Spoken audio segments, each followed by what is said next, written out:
Assalamualaikum warahmatullahi wabarakatuh. Salam sejahtera untuk kita semua. Shalom, Om Swastiastu, Namo Buddhaya, salam kebajikan. Para kader dan keluarga besar Partai Demokrat di seluruh tanah air dan di mancanegara yang saya cintai dan banggakan. Pada tanggal 9 September 2020, Demokrat baru saja memperingati hari kelahirannya yang ke-19. Peringatan kali ini sungguh berbeda. Tidak ada perayaan atau temu kader yang penuh sukacita. Tidak ada yang menyangka kita akan menghadapi situasi pandemi seperti saat ini. Berbagai istilah asing seperti work from home, physical distancing, lockdown, distance learning, dan new normal menjadi tidak asing lagi di telinga kita. Meski kita pun beradaptasi dengan membuat istilah sendiri seperti PSBB, PJJ, AKB, dan OTG. Kewajiban mencuci tangan, menjaga jarak, dan memakai masker menjadi gaya hidup baru kita. Situasi pandemi ini, saya yakini juga sebagai wake-up call, peringatan yang menghentak dan membangunkan kesadaran kita sebagai manusia yang penuh kekurangan dan kelemahan. Selama ini, kita larut dalam kencangnya arus perkembangan informasi dan teknologi, terlalu sibuk dengan kompetisi global yang tiada akhir. Bahkan, ada kalangan yang beranggapan bahwa dengan kemajuan teknologi, manusia bisa berbuat apa saja. Sadar atau tidak, semua itu membuat kita jumawa dan takabur, seolah menjadi penguasa dalam kehidupan ini. Sejarah mencatat, ketika wabah COVID-19 yang mematikan ini merebak pertama kali di Wuhan, kita masih menyepelekan fakta yang ada, meski kasus bermunculan di banyak negara, termasuk yang ada di depan mata. Dalam kesempatan ini, izinkan saya mengajak para kader dan keluarga besar Demokrat untuk bersama-sama melakukan refleksi dan bertafakur bersama. Musibah yang kita hadapi ini nyata. Siapapun bisa menjadi korbannya. Kita perlu saling berbagi rasa dan empati. Krisis besar yang melanda negeri ini juga serius. Karenanya, kita harus lebih bersatu untuk mengatasinya. Jangan biarkan satupun di antara kita dan juga rakyat menanggung bebannya sendiri. Dengan negara dan pemerintah sebagai pemimpin, kita harus bisa menemukan solusi yang tepat dan bisa mengakhiri pandemi corona dan krisis ekonomi dewasa ini. Kuncinya adalah kebersamaan. Sebagaimana orang bijak mengatakan, kalau ingin cepat, lakukan sendiri. Tapi kalau ingin sukses, lakukan bersama-sama. Pada kesempatan ini pula, saya ingin mengajak dan menyampaikan pesan kepada seluruh kader Demokrat dimanapun saudara berada. Meskipun pesan ini secara khusus saya tujukan kepada para kader dan keluarga besar Partai Demokrat, tetapi para kader juga bisa mengajak saudara-saudara kita yang lain, rakyat Indonesia yang kita cintai bersama. Ajakan yang tulus untuk memperkuat barisan, bahu-membahu, dan tolong-menolong. Moto besar yang perlu kita angkat tinggi-tinggi adalah bersama kita kuat, bersatu kita bangkit. Disertai tekad dan semboyan kita bersama, masa kini krisis teratasi, masa depan kehidupan bangsa aman. Ada 3 hal besar yang berkaitan dengan pesan dan ajakan ini. Pertama, dalam mengatasi krisis besar saat ini, pilihan yang kita ambil adalah menyelamatkan hidup manusia dan memulihkan ekonomi sebagai satu kesatuan yang utuh. Jangan dipisah-pisahkan. Dengan strategi, kebijakan, dan tindakan yang tepat, keduanya dapat dilakukan. Kedua, dalam mengatasi pandemi COVID-19 dan krisis ekonomi ini, tentu kita pilih kebijakan dan tindakan yang tepat, yang benar-benar bisa mendatangkan keberhasilan. Namun, bersama dengan itu, perlu kita cegah terjadinya hal-hal yang mengancam keberlangsungan kehidupan bangsa yang baik di masa depan. Kita harus bisa mengatasi masalah saat ini tanpa menimbulkan masalah di kemudian hari. Sedangkan yang ketiga, kita merasakan kurangnya kerukunan dan kebersamaan di antara sesama komponen bangsa, termasuk ketika kita sedang menghadapi krisis saat ini. Polarisasi politik yang tajam masih kita rasakan. Masih terasa pula sikap kawan dan lawan dalam kehidupan sosial kita. Karenanya, sungguh sangat perlu untuk meneguhkan komitmen persatuan seluruh komponen bangsa guna menghadapi tantangan ke depan. Saudara-saudara, hari ini, berdasarkan data WHO, jumlah kasus COVID-19 di seluruh dunia mencapai lebih dari 31 juta dengan angka kematian mendekati 1 juta jiwa. Sementara di Indonesia, berdasarkan data Kementerian Kesehatan, terdapat lebih dari 250.000 kasus dengan angka kematian mendekati 10.000 jiwa. Angka ini masih terus bertambah, sedangkan vaksin yang teruji belum juga kita temukan. Tentu, kami turut berduka cita sedalam-dalamnya. Semoga para korban diterima di sisi Allah Subhanahu wa Ta'ala, Tuhan yang Maha Kuasa, dan semoga keluarga yang ditinggalkan diberikan kekuatan dan ketabahan. Secara pribadi, saya bisa merasakan betapa dalamnya kesedihan dan kehilangan jika orang yang sangat kita cintai berpulang ke rahmatullah. Besarnya jumlah korban di seluruh dunia akibat COVID-19 ini merupakan harga mahal yang harus kita bayar untuk menebus sikap abai, angkuh dan menganggap remeh, serta inkonsisten dalam menghadapi pandemi yang ditunjukkan oleh banyak kalangan di dunia.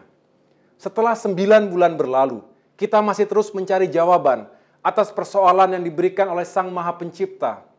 Barulah kita menyadari, we are insignificant in this universe. Kita bukanlah penguasa dari kehidupan ini. Mari mengakui kekhilafan ini, memohon ampunan kepada Tuhan yang Maha Kuat dan Maha Besar. Kita tidak ingin ada 50 juta orang lagi menjadi korban pandemi seperti yang terjadi 100 tahun lalu saat Spanish flu menerpa dunia. Saudara-saudara, untuk menghadapi krisis dan ujian sejarah ini, perlu solusi, kerja keras, dan langkah nyata. Juga perlu upaya lanjutan dan langkah efektif untuk mengatasi pandemi COVID-19 agar bisa segera menghentikan sebarannya sehingga lebih banyak jiwa manusia yang bisa selamat. Harus kita akui bahwa Indonesia masih memiliki permasalahan tentang validitas dan transparansi data kasus akibat COVID-19. Ini bisa saja layaknya puncak gunung es, just the tip of the iceberg. Hal ini tercermin dari jumlah kasus positif yang ditemukan per jumlah tes di Indonesia yang masih 14%. Angka ini masih jauh di atas standar WHO sebesar 5%. Juga, tingkat kemampuan tes kita masih rendah dan tidak merata. Agar pemerintah makin berhasil, perlu kebijakan dan tindakan testing secara lebih masif. Kebijakan testing lengkap itu meliputi testing, tracing, treating, isolating, and containing. Kebijakan testing secara masif ini sangat mungkin meningkatkan angka kasus positif COVID-19 di masyarakat. Namun, kita semua tidak perlu panik, karena hasil testing yang menyeluruh ini menjadi jalan menuju kesuksesan di dalam mengatasi krisis COVID-19, sebagaimana pengalaman negara lain yang dinilai sukses dalam memerangi pandemi. Jika ancaman COVID-19 dapat sepenuhnya kita hentikan, kehidupan ekonomi dan sosial akan dapat dipulihkan. Jika ini terjadi, rakyat Indonesia akan kembali memiliki harapan dan keyakinan bahwa masa depannya tidak gelap. Para kader Partai Demokrat di seluruh tanah air yang saya cintai, dampak langsung dari krisis kesehatan ini telah membuat ekonomi kita terpukul. Terjadi penurunan pertumbuhan ekonomi sekitar 8% dari yang semula 2,97% di kuartal pertama menjadi minus 5,32% di kuartal kedua. Sementara pada kuartal 3 ini, kemungkinan besar pertumbuhan ekonomi masih negatif. Ini berarti kita berada di tepi jurang resesi. Hampir semua sektor utama yang berkontribusi besar terhadap produk domestik bruto mengalami kontraksi, seperti sektor industri, perdagangan, konstruksi, pertambangan, dan sektor lainnya. Ini semua berdampak langsung pada meningkatnya angka pengangguran. Diprediksi terjadi gelombang pengangguran baru sebesar 5 juta jiwa, menambah angka pengangguran hingga 12,7 juta jiwa. Situasi ini juga akan berimplikasi pada meningkatnya angka kemiskinan dan juga ketimpangan sosial di tengah masyarakat kita. Saya ingin mengingatkan sebuah fakta sejarah 12 tahun lalu. Meski ada perbedaan dari segi penyebab krisisnya, di mana krisis tahun 2008 terjadi akibat financial crash di Amerika Serikat. Sedangkan krisis saat ini disebabkan oleh COVID-19 di Tiongkok. Tetapi keduanya memiliki dampak yang sama, yakni terjadinya krisis ekonomi global.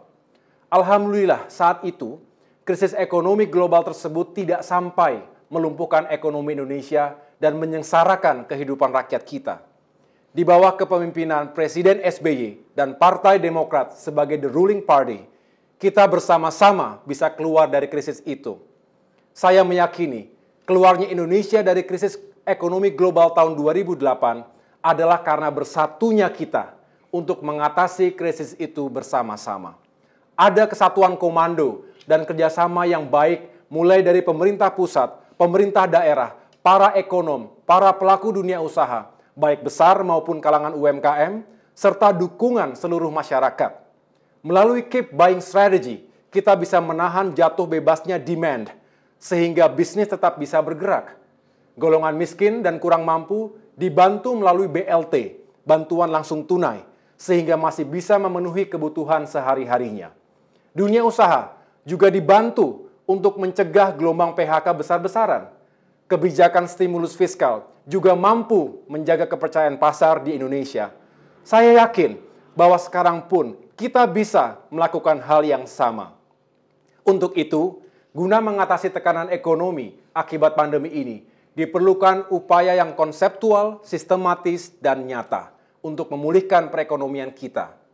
Kelumpuhan ekonomi yang kita rasakan hari ini harus segera dihidupkan kembali agar ancaman resesi yang dalam dan berkepanjangan dapat dicegah. Pertumbuhan dapat ditingkatkan lagi, lapangan pekerjaan dapat diciptakan lebih banyak, kemiskinan dapat dicegah untuk tidak makin memburuk, serta dunia usaha termasuk UMKM dapat digerakkan kembali. Saudara-saudara, selain memberikan tekanan terhadap dunia usaha, pandemi ini juga berdampak terhadap kehidupan masyarakat. Karena itu, masyarakat yang tengah mengalami kesulitan hidup yang serius wajib mendapatkan bantuan dari negara, pemerintah, dan masyarakat yang lebih mampu. Bantuan ini meliputi bantuan untuk menjamin kelangsungan hidup rumah tangga yang mengalami kesulitan karena hilangnya mata pencaharian, serta bantuan nyata sebagai konsekuensi dilakukannya pembatasan sosial yang ketat, dan bantuan kepada rumah tangga agar lebih bisa memproteksi diri dari kemungkinan tertular COVID-19. Selain itu, kita juga perlu memperhatikan persoalan pendidikan yang mengancam kualitas generasi bangsa ke depan. Saat ini, anak-anak kita terpaksa harus menjalani proses pembelajaran jarak jauh atau PJJ yang membutuhkan jaringan internet dan perangkat digital yang memadai. Kita tahu banyak masyarakat yang tidak memiliki kemampuan untuk menyediakan perangkat tersebut. Para kader dan keluarga besar Demokrat yang saya cintai, saya memahami tidak mudah untuk mengatasi persoalan COVID-19 ini. Tapi insya Allah, jika kita melakukannya bersama-sama, kita bisa mengatasinya lebih baik lagi. Selain itu, langkah-langkah untuk mengatasi krisis besar ini umumnya telah dilakukan pemerintah. Namun, melihat perkembangan situasi dan hasil nyata yang ada saat ini, upaya itu masih harus dilanjutkan dan ditingkatkan. Kami optimis, jika kita bersatu dan bekerja bersama dalam menghadapi pandemi ini, maka dua-duanya bisa kita selamatkan, baik manusianya maupun ekonominya. Jangan ada yang dikorbankan. Jangan sampai krisis ini menyengsarakan rakyat kita lebih dalam lagi. Untuk itu, saya mengajak seluruh kader Demokrat, bersama semua elemen bangsa dan masyarakat luas, untuk ikut menyukseskan berbagai upaya yang telah dilakukan oleh negara dan pemerintah hingga saat ini. Melihat besarnya krisis yang kita hadapi, disertai dengan pengalaman sejarah masa lalu, kita harus sadari bahwa tanpa kebersamaan dan dukungan semua elemen bangsa serta masyarakat luas, tidak mungkin krisis saat ini akan dapat kita atasi. Sebenarnya, sejak pertengahan Maret 2020, ketika Partai Demokrat memberikan 6 rekomendasi kepada pemerintah, kami sering mengingatkan, jangan gagal fokus.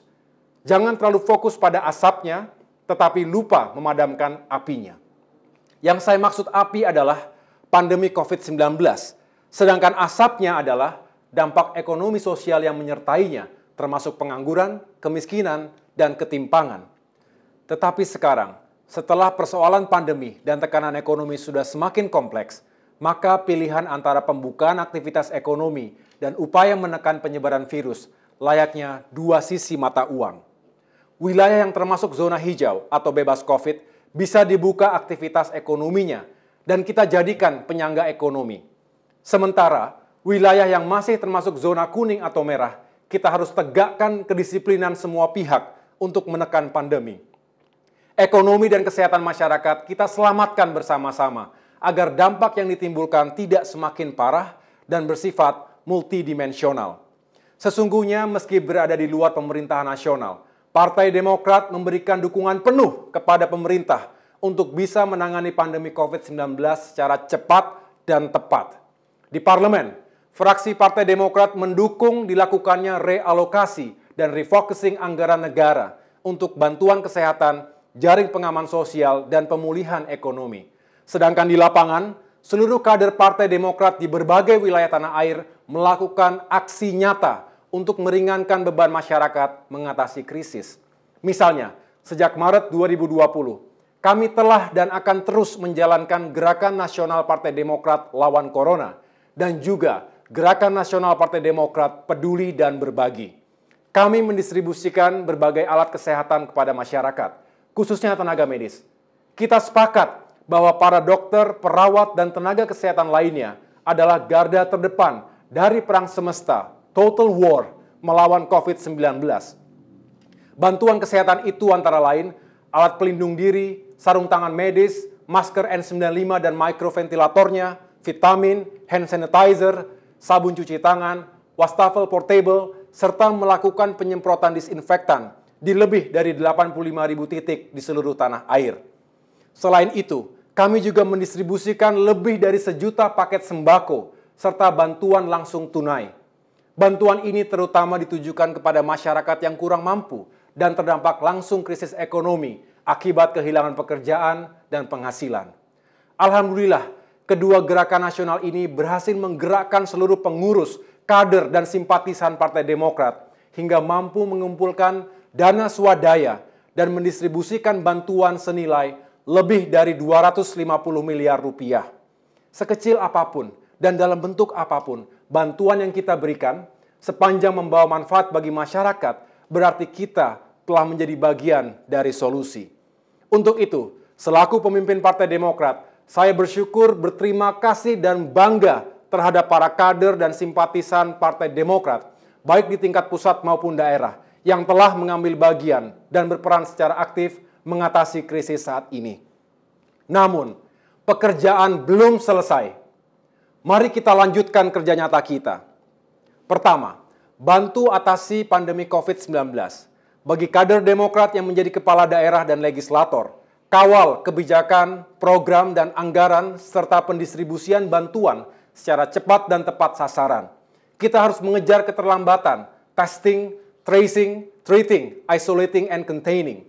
Sementara bagi kader Demokrat lainnya, lanjutkan terus Gerakan Nasional Partai Demokrat Lawan Corona. Bukan hanya membagikan masker dan alat kesehatan, tetapi juga mampu menjadi contoh yang baik bagi masyarakat dalam menerapkan protokol kesehatan secara ketat. Untuk terus disiplin, menjaga jarak, mencuci tangan, dan memakai masker. Kedua, bantu pemulihan ekonomi. Kawal kebijakan penyelamatan dunia usaha. Jangan sampai dunia usaha ambruk, sehingga akan banyak PHK dan berdampak buruk pada kehidupan sosial. Selamatkan para pekerja informal, honorer, dan lepasan, serta pelaku UMKM yang berjumlah jutaan. Pada krisis ekonomi 1998 dan 2008, UMKM adalah salah satu kartu penyelamat ekonomi nasional.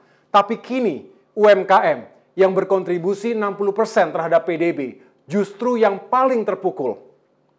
Untuk itu, sebagai bentuk perhatian terhadap para pelaku UMKM, saya instruksikan kepada seluruh pimpinan DPD, DPC, kepala daerah, dan anggota dewan dari Partai Demokrat untuk menjalankan program yang telah saya canangkan. Gerakan Nasional Partai Demokrat Bina UMKM. Jika setiap DPC membina dan mendampingi minimal 20 pelaku UMKM, termasuk pedagang kaki lima, maka paling tidak ada lebih dari 10.000 UMKM yang bisa kita bantu dan berdayakan di seluruh tanah air. Ketiga, bantu kesulitan rakyat di sekitar kita.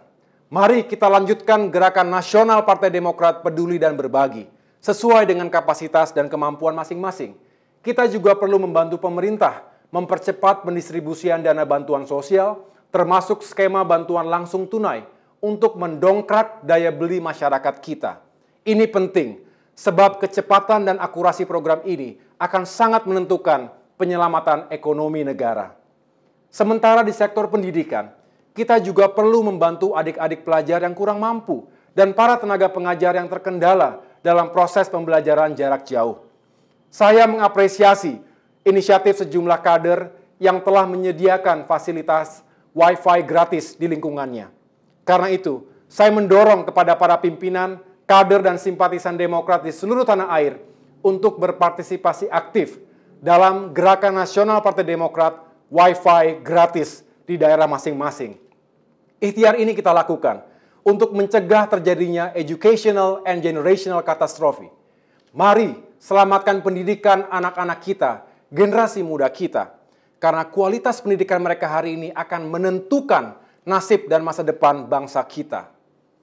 Para kader Demokrat yang saya cintai, berkaitan dengan 19 tahun kiprah dan pengabdian Partai Demokrat, saya ingin menyampaikan hal penting tentang masa depan Indonesia. Khususnya bagaimana bangsa ini, di satu sisi, bisa mengatasi krisis dan ujian sejarah dewasa ini, tetapi di sisi lain, tidak membahayakan kehidupannya di masa depan.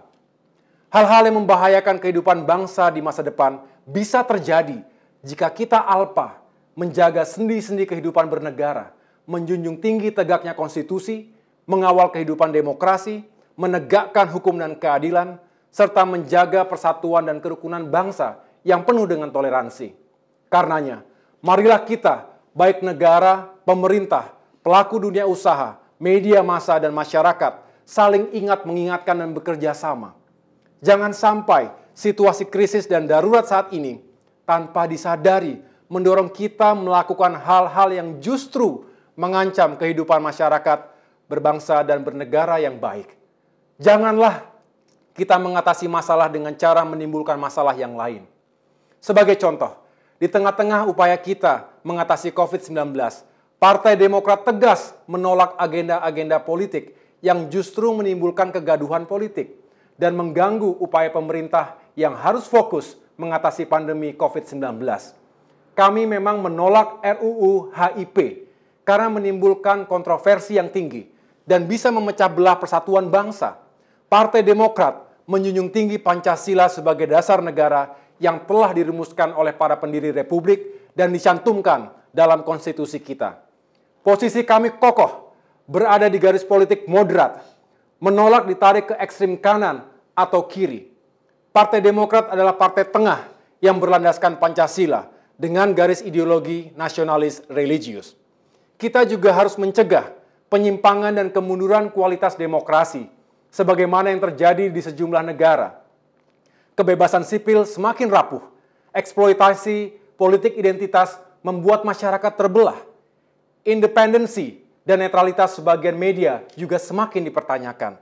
Ruang politik digital terasa lebih sesak akibat provokasi, hoax, kebohongan, dan ujaran kebencian yang melampaui batas. Dengan jujur, kita harus mengakui bahwa beberapa fenomena tersebut juga terjadi di Indonesia. Setiap warga negara memang memiliki hak untuk menyampaikan pendapat dan aspirasinya. Namun, hak tersebut harus digunakan secara bertanggung jawab. Di sisi lain, negara wajib mendengarkan suara rakyatnya, termasuk kritik dan pendapat yang berbeda. Jangan karena kita tidak tahan menghadapi kritik, lalu kebebasan sipil dibatasi, dan kualitas demokrasi kita korbankan. Kritik dari masyarakat adalah ekspresi kepedulian rakyat terhadap pemimpinnya, dan kecintaan rakyat terhadap negaranya. Rakyat ingin negara, pemerintah, dan para pemimpinnya sukses. Mari dengarkan suara rakyat. Jika pemerintah baik pusat maupun daerah mau mendengar rakyatnya, maka rakyat juga akan menghormati dan mencintai pemimpinnya. Saya ingin mengingatkan, demokrasi yang kita pilih dan rebut melalui gerakan reformasi tahun 1998 dan juga gerakan-gerakan rakyat lainnya sepanjang sejarah Indonesia tidak diperoleh dengan mudah. Perjuangannya membutuhkan pengorbanan, keringat, darah, air mata, dan bahkan taruhan nyawa dari para aktivis, mahasiswa, dan para pejuang demokrasi lainnya. Karena itu, perangkat dan instrumen demokrasi ini harus kita pastikan tetap berjalan sesuai tatanan. Ini penting agar demokrasi kita tidak berjalan pincang. Jangan justru mundur lagi ke belakang. Terlalu mahal harga yang harus kita bayar jika kita harus kembali lagi ke zaman sebelum reformasi. Kemudian, tatanan demokrasi yang baik juga menghendaki supremasi hukum. Hukum adalah panglima dalam kehidupan bernegara. Karena itu, demokrasi harus dijalankan di atas koridor hukum yang independen, netral, dan imparsial, bukan penegakan hukum yang mudah diintervensi, dipolitisasi, atau bahkan dimanipulasi. Karena itu, mari bersama-sama kita pastikan agar pedang keadilan tidak tumpul ke atas dan tajam ke bawah. No justice, no peace. Artinya, absennya keadilan akan berpotensi menimbulkan konflik dan perpecahan. Jalan demokrasi dan tegaknya keadilan adalah pilihan kita. Keluarga besar Partai Demokrat yang saya banggakan, di penghujung tahun 2020 ini, kita akan menyelenggarakan pemilihan kepala daerah secara langsung di 270 daerah, baik tingkat provinsi, kabupaten, maupun kota. Kita semua tentu sulit membayangkan betapa berbeda dan beratnya pilkada di masa pandemi ini dibandingkan dengan pilkada-pilkada sebelumnya. Di satu sisi, para calon kepala daerah harus menyapa rakyat. Namun di sisi lain, harus menjaga jarak. Demi keselamatan kita semua, saya instruksikan kepada para calon kepala daerah dari Partai Demokrat untuk menjalankan kampanye dengan menerapkan protokol COVID-19 secara ketat dan disiplin. Jangan sampai karena pilkada justru menciptakan klaster-klaster baru COVID-19 di berbagai daerah. Saya berharap materi kampanye pun difokuskan untuk menjelaskan kepada masyarakat solusi terbaik untuk krisis pandemi dan ekonomi di daerahnya. Selanjutnya, marilah kita berikhtiar dan berjuang sekuat tenaga dengan niat yang baik, tujuan yang baik, dan diperjuangkan dengan cara-cara yang baik agar para kandidat sukses dan bisa memenangkan hati, pikiran, dan suara rakyat. Berkompetisilah secara sportif dan beretika. Raihlah kemenangan tanpa harus mencabik-cabik fondasi kebangsaan. Jika Bapak dan Ibu terpilih, semoga bisa menjadi kepala daerah yang amanah, bekerja secara efektif, dan menghadirkan hal konkret kepada masyarakat. Jangan obral janji, tapi buktikan dengan kerja dan hasil yang nyata. Demokrat harus berkoalisi dengan rakyat. Serap dan dengarkan suara rakyat.